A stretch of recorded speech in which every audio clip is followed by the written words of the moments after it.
Senator McCarthy, the president has declined to commit to a peaceful transfer of power in the event that Biden wins in November, and I was wondering if you had any comments or thoughts on that. There will be a very peaceful transition. The concern I have, though, too, I hope you ask the same question of Hillary Clinton, who simply said out there, never concede the race. Or what about our own Congresswoman, AOC, who said we need to radicalize ourselves? Did that have anything to do with 2 police officers being shot last night, or 2 being shot, sheriffs being shot in Compton?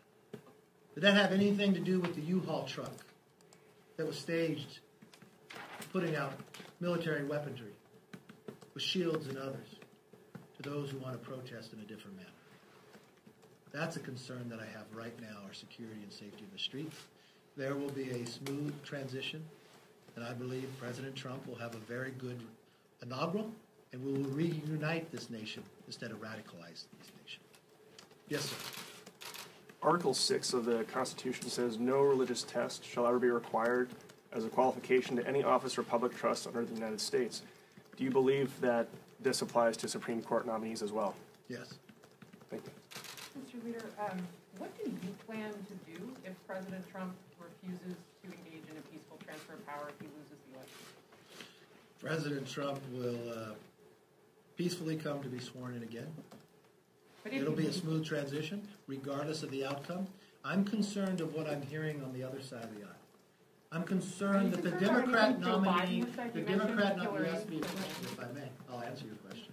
The Democrat nominee, Hillary Clinton, has gone on television. She's not the Democratic nominee.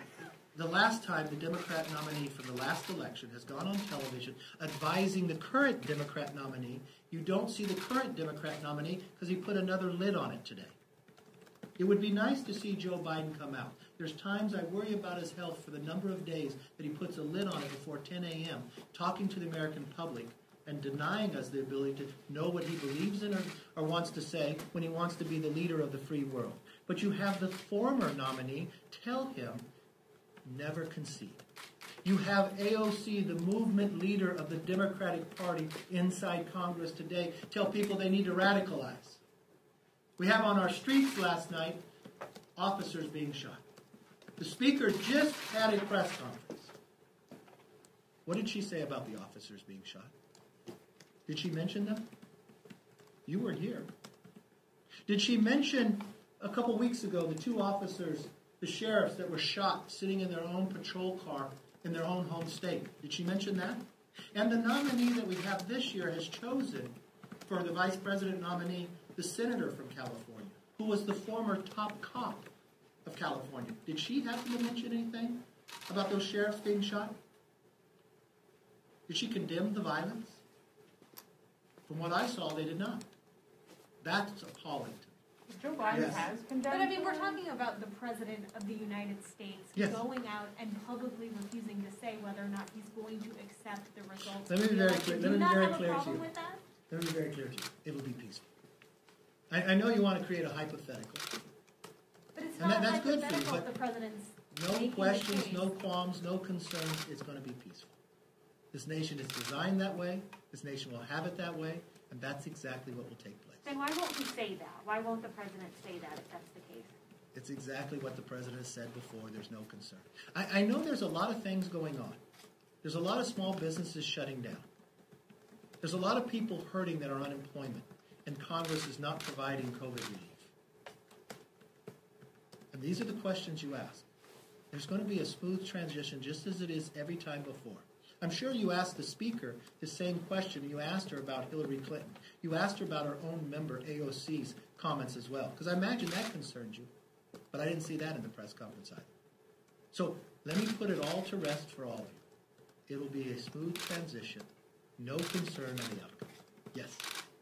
Anyone else?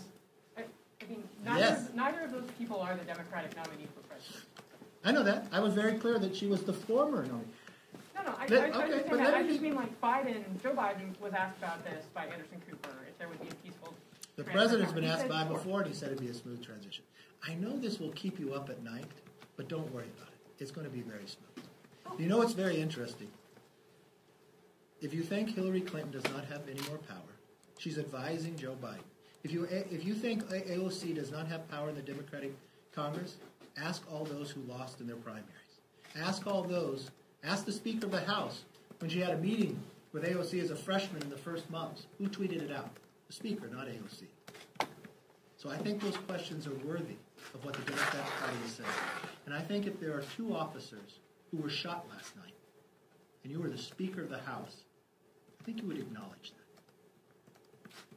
And if those two officers were shot when you have a member of your own party prior to it telling the country to radicalize, I think you would condemn that too. But I think that's the difference between the two of us. I believe in you reuniting this nation, not dividing us. That's why I wouldn't use and try to impeach somebody just because they followed the Constitution. Thank you all. Have a good weekend.